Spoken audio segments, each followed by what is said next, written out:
Então falaremos hoje sobre nossa pilha de protocolo TCP/IP. Veremos bastante conteúdo aqui. Então essa parte do nosso curso será dividida em 3 partes. Estrutura do modelo TCP/IP. Encapsulamento de pacote na pilha de protocolo TCP/IP. Endereçamento IP e roteamento. Eu gosto de fazer uma equivalência desse programa de certificação com o CCNA da Cisco. Apesar de ter um foco completamente diferente, algumas abordagens serão inevitavelmente similares. Por exemplo, esse programa de certificação te exige um conceito forte em redes, roteamento, VLAN e serviços básicos como DHCP, PPP e PPPoE. Então, se você está interessado na certificação, ou apenas em alguns dos conceitos que serão apresentados no Blueprint da Huawei, se inscreva no nosso canal e acione o sininho da notificação para ficar por dentro das novidades. Se prepara que vem um caminhão de conteúdo legal para você.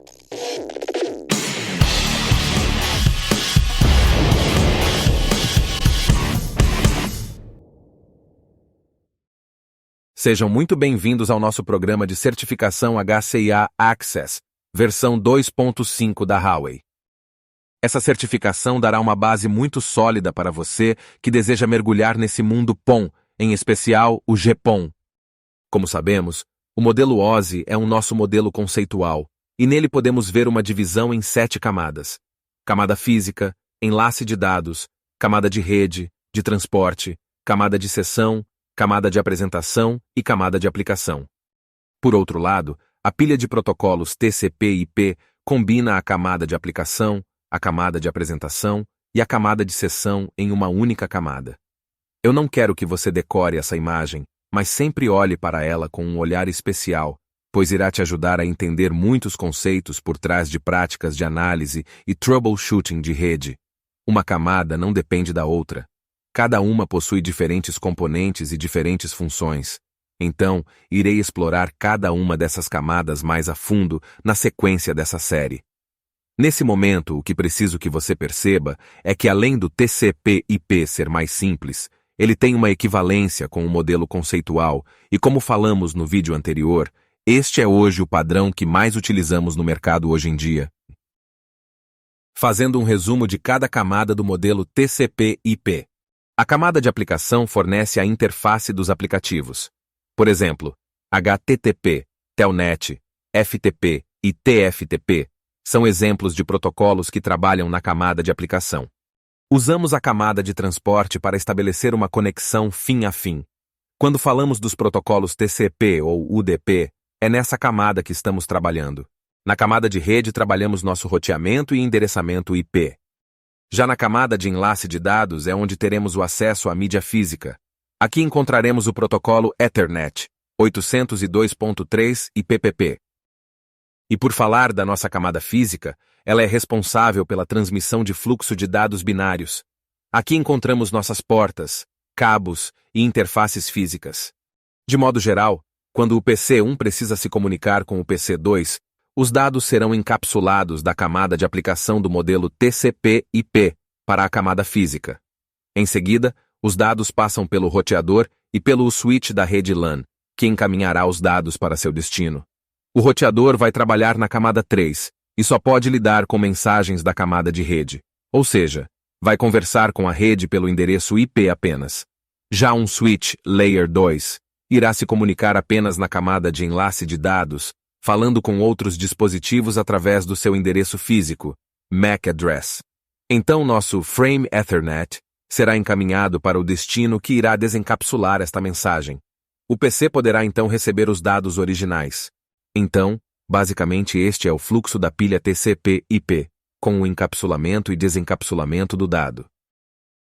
Vamos ver passo a passo como nosso dado será transformado ao longo do processo de encapsulamento e desencapsulamento. Primeiro, vamos imaginar que o host A deseja enviar dados para o host B. Chamaremos aqui nossos dados de PDU. Então, o cabeçalho TCP será adicionado. Neste ponto, chamamos de segmento. Depois disso, o cabeçalho IP será adicionado. Aqui nós o chamamos de pacote IP. Em seguida, o cabeçalho Ethernet será adicionado. Então aqui chamaremos nosso dado de Frame Ethernet. Neste ponto, a camada de enlace de dados inclui o cabeçalho LLC e o cabeçalho de endereço MAC. Desse modo, o cabeçalho LLC faz a conexão entre a camada de enlace de dados e a camada de rede, enquanto o cabeçalho MAC faz a conexão entre a camada de enlace de dados e a camada física. Em seguida, nosso dado será convertido em binários, então será transportado pelo meio físico. Depois disso, o host B receberá esses binários pelo seu dispositivo de camada física, por exemplo, sua placa de rede. Então, ele irá verificar o cabeçalho MAC e o cabeçalho LLC. Lembrando que os cabeçalhos LLC e MAC fazem parte do nosso cabeçalho Ethernet. Subindo para a camada TCP, também irá verificar o cabeçalho IP e o cabeçalho TCP. Então ele irá descartar os cabeçalhos para enfim receber os dados originais.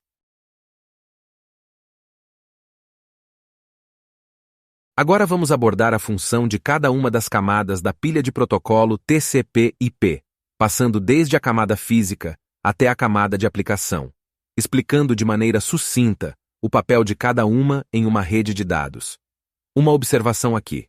Algumas bibliografias dão conta de 4 camadas na pilha de protocolos TCP/IP. No entanto, como nossa referência é a Huawei, vamos trabalhar com 5 camadas, que é o modelo usado em tantas outras bibliografias. A camada física define os processos e funções elétricos e mecânicos para ativar, manter e remover os sinais de conexões quando dois sistemas estão conversando. Desse modo, a camada física define os seguintes recursos: nível de tensão, taxa de transmissão de dados, modo físico de conexão e distância máxima de transmissão. Assim, a camada física também especifica o tipo de mídia, o tipo de interface e o tipo de sinalização tanto para a rede LAN quanto para a rede WAN. Redes diferentes vão receber especificações físicas diferentes. Conforme vimos no processo de encapsulamento e desencapsulamento no modelo TCP/IP, a camada de enlace pode ser dividida em 2 subcamadas, a subcamada MAC e a subcamada LLC. Nesse momento, focaremos em entender como juntos eles formam nosso cabeçalho Ethernet, com o Source MAC Address e Destination MAC Address. Desse modo, a função da subcamada MAC é especificar como os dados são transmitidos pelo meio físico e como se comunicam com a camada física. Por outro lado, a função da subcamada LLC é identificar o tipo de protocolo e encapsular os dados para transmissão pela rede. Na camada de enlace, normalmente, está o nosso endereço MAC. O endereço MAC é formado por 6 grupos de 2 dígitos hexadecimais, que totalizam 48 bits. Os primeiros 24 bits identificam o fornecedor, enquanto os últimos 24 bits são o serial único do dispositivo. Então cada dispositivo de rede receberá um MAC address único, que será como sua certidão de nascimento. Podemos usar alguns sites como referência para consultar o fabricante com base nos primeiros bytes da interface de rede do equipamento. Por exemplo, fazendo a consulta por esse prefix MAC, podemos ver que se trata de um equipamento da Huawei, o que facilita a identificação em alguns cenários de troubleshooting. Por fim, ainda falando da camada de enlace, é importante saber que redes distintas contarão com protocolos distintos, como podemos ver na tabela apresentada. Temos protocolos comumente utilizados na nossa rede LAN e outros na nossa rede WAN. A função da camada de rede é encaminhar pacotes de dados entre redes diferentes. Os dispositivos de camada 3 incluem roteadores e os switches Layer 3. Lembre-se que temos em uma rede de computadores switches L2 e switches L3. Switches Layer 2 estão limitadas a trabalhar na camada 2. Por outro lado, switches Layer 3 podem funcionar na camada de rede, assim como os roteadores. Vamos ver então o processo de roteamento simplificado em 4 passos. Passo 1. Já vimos que quando um host A envia dados para um host B, primeiro, o host A encapsulará os dados em binários antes de encaminhar para a rede. Então, o roteador A, ou switch Layer 3, receberá este frame. Ao obter o endereço IP de destino, ele irá consultar sua tabela de roteamento IP para então encaminhar os dados para a interface correta. Perceba que falamos anteriormente da tabela de roteamento IP como uma espécie de mapa, Então o roteador A verificará esse mapa para ver qual é o próximo salto, next hop. No nosso exemplo, o próximo salto será o roteador B. O roteador A, então, conhecendo seu next hop, encapsulará nesse cenário os dados novamente e os enviará para o link.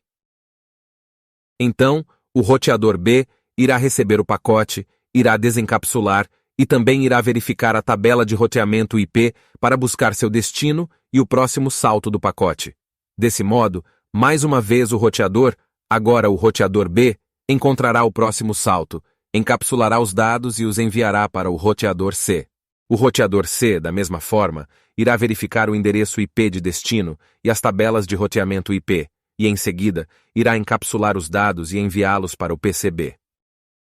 Por fim, quando o PCB recebe os dados, ele descarta os cabeçalhos Ethernet, cabeçalho IP e o cabeçalho TCP conforme vimos anteriormente para, em seguida, ele obter os dados originais. Assim, a função do roteador é encaminhar dados entre redes diferentes. Como o host A e o host B estão em segmentos de rede diferentes, eles não podem se comunicar diretamente. Então, eles precisam de roteadores para encaminhar os dados um por um. A camada de rede conta com protocolos IP, ICMP, ARP e HARP. O principal protocolo utilizado aqui na camada 3 é o IP, enquanto na camada superior que veremos na sequência, temos o TCP como principal protocolo. Por essa razão, nós chamamos de pilha de protocolos, TCP/IP.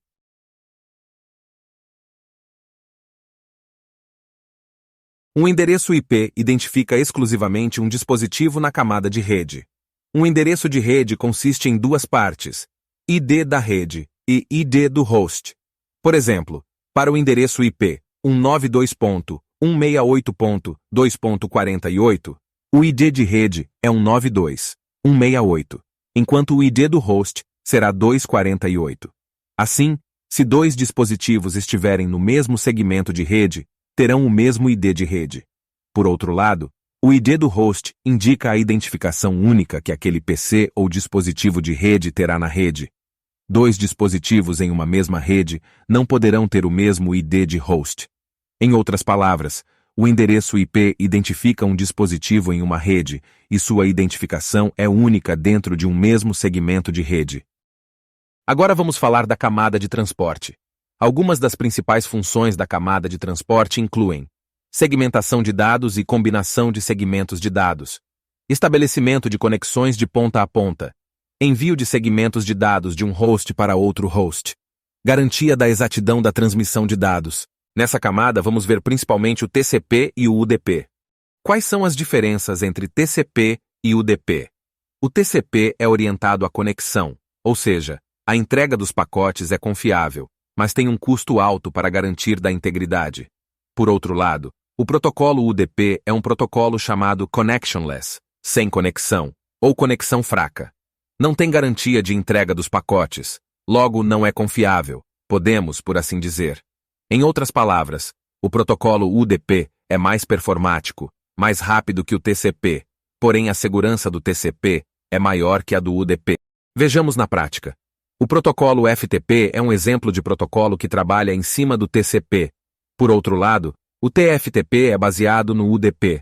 Normalmente usamos FTP ou TFTP para fazer backup dos dados de servidores, roteadores e até mesmo OLT em uma topologia de rede.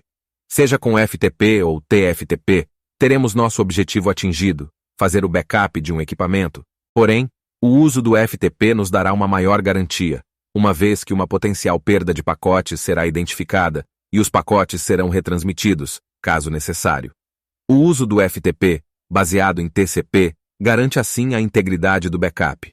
Por outro lado, se nosso meio é altamente confiável e temos outros mecanismos para a validação da integridade do nosso backup, podemos usar o TFTP, que será muito mais performático que o FTP.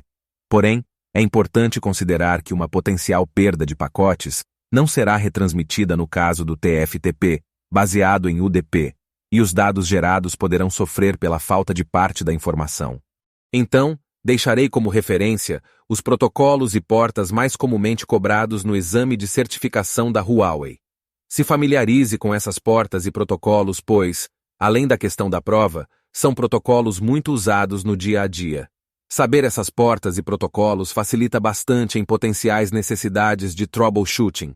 Alguns desses protocolos usam UDP, outros usam TCP.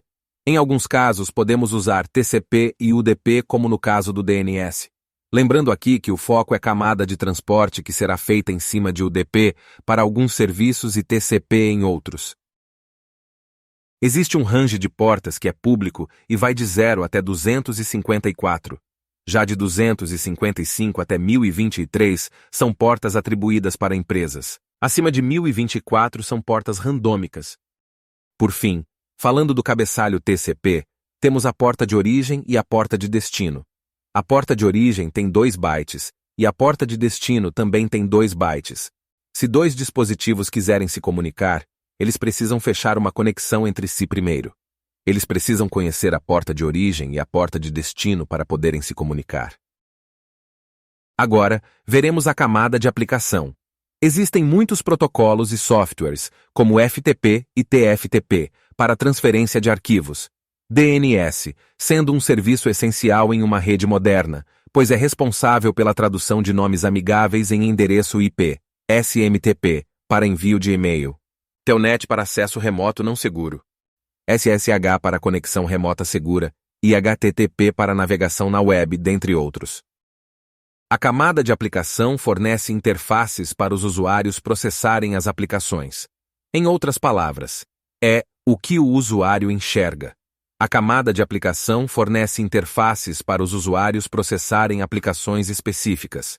Além disso, a camada de aplicação do modelo TCP/IP pode fornecer criptografia, descriptografia, compactação e descompactação de dados, bem como padrões para definir a representação de dados. Alguns desses papéis estão em camadas inferiores do modelo OSI, mas como falamos anteriormente, na pilha de protocolos TCP/IP, temos algumas dessas camadas juntas na camada de aplicação.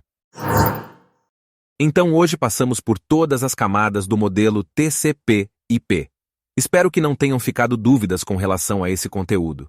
No próximo vídeo mostraremos o processo de encapsulamento de pacotes da pilha de protocolos TCP/IP. Não esquece que seu compartilhamento, like, inscrição e comentário são de extrema importância para nosso canal. Então, se você quer nos ajudar, faz barulho aí com o canal Runbook BR.